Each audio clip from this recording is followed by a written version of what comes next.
और दो नारा लगाए उसके बाद मैं अपना संबोधन करूंगा। माइक की आवश्यकता नहीं। इनकलाब जिंदाबाद जिंदाबाद जिंदाबाद इनकलाब जिंदाबाद जिंदाबाद जिंदाबाद जिंदाबाद जिंदाबाद जिंदाबाद जिंदाबाद जिंदाबाद जिंदाबाद साका जिंदाबाद जिंदाबाद जिंदाबाद साका जिंदाबाद जिंदाबाद जिंदाबाद साथी जिंदाबाद जिंदाबाद जिंदाबाद साथी जिंदाबाद जिंदाबाद जिंदाबाद जिंदाबाद जिंदाबाद। साथियों,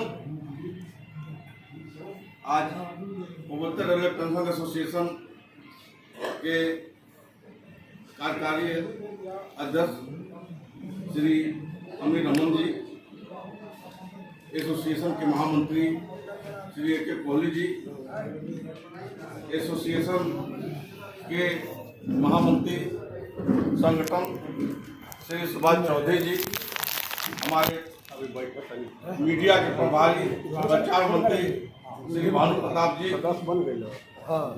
और सपा शाखा के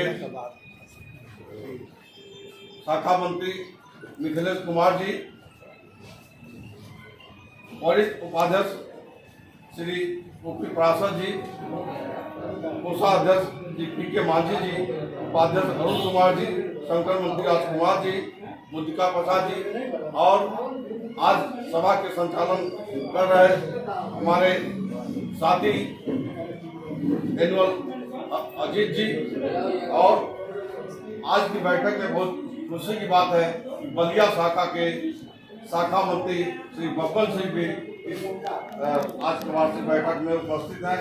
इसके अलावा शाखा में दूर दूर से आए साथियों का भी मैं अभिनंदन करता हूं। जैसा भी पता लगा मधुबनी से एक हमारे साथी आए हैं, आसपास के लोग भी आए हैं।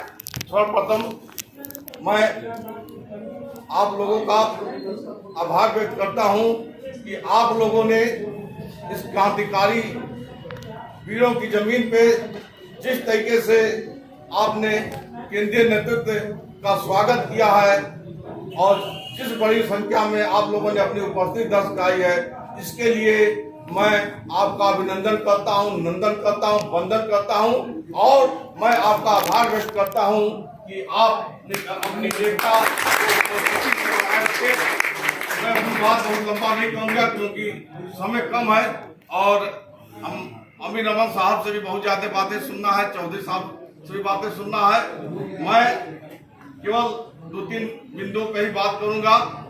आप लोगों ने इस शाखा को, छठा शाखा को, जिसका 2 जनवरी को इसका स्थापना हुआ था, उस स्थापना के 1 साल में आपने वार्षिक अधिवेशन किया और आपने अपनी मेंबरशिप को 200 के लगभग कर लिया, 200 कर लिया।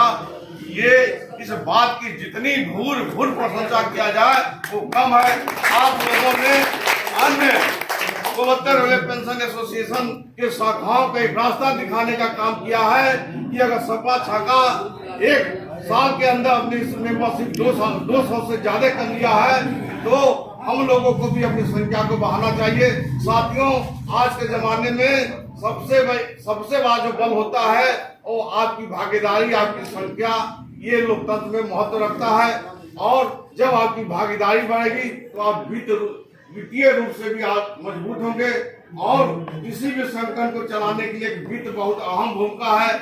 आप जितने लोग जुटे हैं उनका मैं आभार व्यक्त करता हूं और बाकी जो लोग नहीं जुटे हैं उन साथियों को मैं चाहूंगा कि आप लोग भी पूर्वोत्तर रेलवे पेंशन एसोसिएशन की सदस्यता ग्रहण करें और उसकी एकता को मजबूती बनाने का काम करें। साथियों, आपके पूर्वोत्तर रेलवे पेंशन एसोसिएशन ने इसकी 20 शाखाएं पूर्वोत्तर रेलवे पे काम कर रही हैं और आज के डेट में आप इतना मजबूत हो गए हैं कि सर्वप्रथम पहली बार ऐसा हुआ कि प्रशासन को आपकी शक्ति को मजबूर होके बैठक के लिए बुलाना पड़ा। ऐसा नहीं था कि उन्होंने शौकिया बुला लिया। हमारे जैसे कि सपा शाखा में आपके मिथिलेश जी हैं, हमारे केंद्रीय कार्यकारी अध्यक्ष श्री अमीर रमन जी हैं, इतना सीपी ग्राम में इतना आपको पैड पे लिख के इतना समस्याओं को उन्होंने रेज करने का काम किया, जिसके नाते सीपीओ को मजबूर होना पड़ा कि भाई उन लोग को बुला के कहा जाए कि अरे भाई आप लोग इतना कंप्लेन मत कीजिए, हम लोग की भी बदनामी होगी। आप लोग को जो भी समस्या का समाधान करना है हम आमने सामने बैठ के बात करने के लिए तैयार हैं, और जो भी आपकी समस्या है उसका समाधान किया जाएगा। और 16 फरवरी को सीपीओ ने बुलवा के और अपने कंडीशन पे हम लोगों ने कहा कि नहीं 15 को हम नहीं बैठक करेंगे, 16 को करेंगे। 16 को बैठक करने का काम हुआ और आपकी जो भी समस्याएं थी उन समस्याओं पे बात हुई और उन समस्याओं पे एक चर्चा भी हुई और सबका समाधान हुआ। ये आपकी एकता की शक्ति का परिचायक है। और साथियों, मैं एक बात की आपको चेता रहा हूं कि आप लोगों की एकता बहुत लोगों को रास नहीं आ रही है। ये लोग चाहते हैं, ये लोग नहीं देखना चाहते हैं कि अन्य रेलवे पे पूर्वोत्तर रेलवे पेंशन एसोसिएशन की 20 शाखाएं इतनी मजबूती के साथ काम कर रही है और आपकी समस्याओं का 97-98% तक समस्याओं का डिस्पोजल हो रहा है, जिसको देख के उस राष्ट्रीय स्तर के जो फेडरेशन है जो अब तक वर्किंग कर्मचारियों की समस्याओं के डिस्पोजल का काम के लिए बने थे, उनका निराकरण करने के लिए उनको बनाया गया था।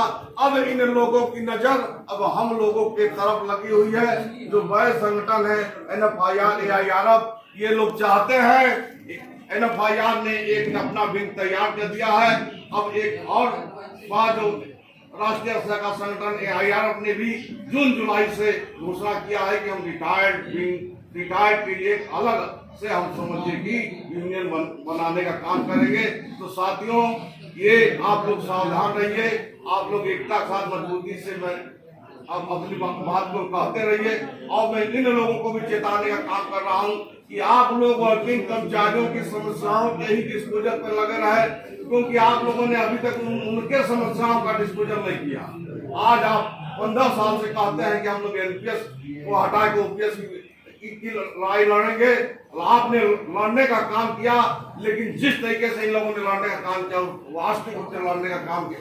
अगर आपके अंदर एकता होती तो आप पहले अपने सभी नए साथियों को OPS दिलवाने का काम करते, और आप लोगों ने उसके अगर आपके अंदर आंदोलन की शक्ति थी तो आप लोग एक दिन स्ट्राइक करवा देते, देखते क्यों केंद्र सरकार आपको OPS लागू करने का काम करती, लेकिन ऐसा नहीं हुआ। अब आप लोग कह रहे हैं कि हम ये पेंशनर साथियों के लिए अलग से हम यूनियन बनाने का काम, ये केवल आपकी एकता को, आपकी शक्ति को कमजोर करने का काम है। ऐसे जो भी साथी आपके बीच में आए उनको आप समझा दीजिए कि हम लोग एसोसिएशन में वह अच्छे तरीके से रहे, हमारी समस्याओं की बात होती है। मैं साथियों आपको बता दे रहा हूँ कि हम लोगों ने पेंशन एसोसिएशन ने भारत समाज पेंशन ने भी अब बीड़ा उठाया है कि अपने साथियों को, पुराने साथियों को, जो नए साथी हैं उनको हम ओल्ड पेंशन स्कीम का लाभ दिलवा रहे हैं। अगर जो भी उस केंद्रीय नेतृत्व का निर्देश होगा, अगर मैं आपको इस बारे में बताना चाह रहा हूँ, अगर उनको कोई आंदोलन की भी कोई रूपरेखा बनाएंगे तो उस पर भी हम लोग की आवश्यकता होगी तो हम आंदोलन करने का काम करेंगे। और एक बात और कहूँगा कि देखिए, आप लोग सेवानिवृत्त हैं, आप अपने को कभी रिटायर्ड मत समझिए, आप लोग रिटायर्ड मत समझिए। आप ये तो DL की बाध्यता थी, सर्विस कंडीशन थी कि 60 साल में हर व्यक्ति को सेवानिवृत्त हो जाना है, हम भी सेवानिवृत्त हो गए। लेकिन जितनी ऊर्जा एक युवा में नहीं है, उससे ज्यादा ऊर्जा हम लोगों के बीच में है। इसके एग्जाम्पल हमारे आप साथी देख सकते हैं। 86 वर्ष के बाद साहब सुबह से लेकर रात तक जमे रहते हैं। हमारे चौधरी साहब हैं, समझिए कि लगातार, मतलब समझिए कि जब भी कोई बात होती है हमेशा आगे रहते हैं। और आप लोगों में भी देखिए, ये आपको प्रासा जी को कोई देख के कह सकता है कि आप सेवानिवृत्त हैं, मिथिलेश जी को देख के कोई कह सकता है। तो आप लोगों से के लिए एक निवेदन करूंगा कि आप लोगों ने अब तक परिवार के लिए पूरी जिम्मेदारी निभाया।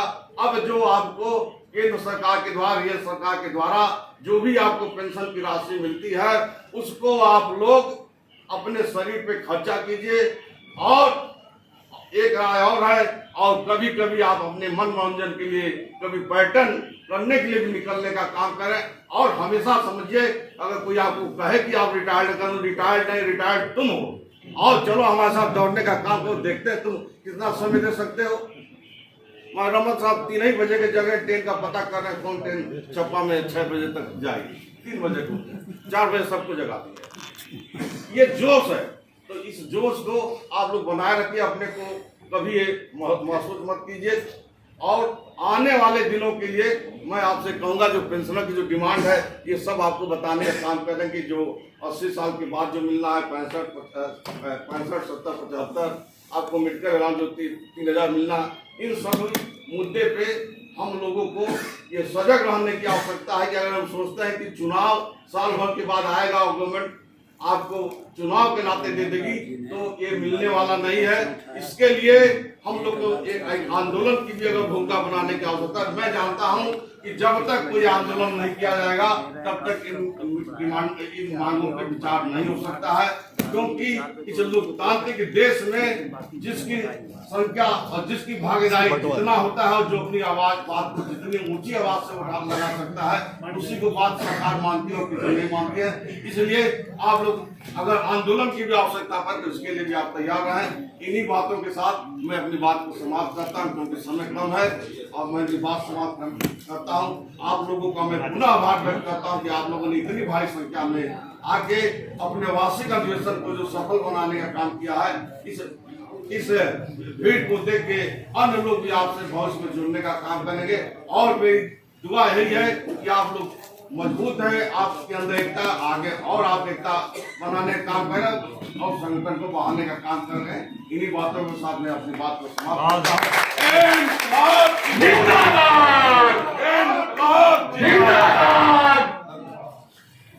बहुत बहुत साधुवाद। अभी अपने विचार रख रहे थे हमारे गोरखपुर से चलकर आए हुए मुनीलाल गुप्ता जी, जो हाथ पेंशन समाज के सदस्य।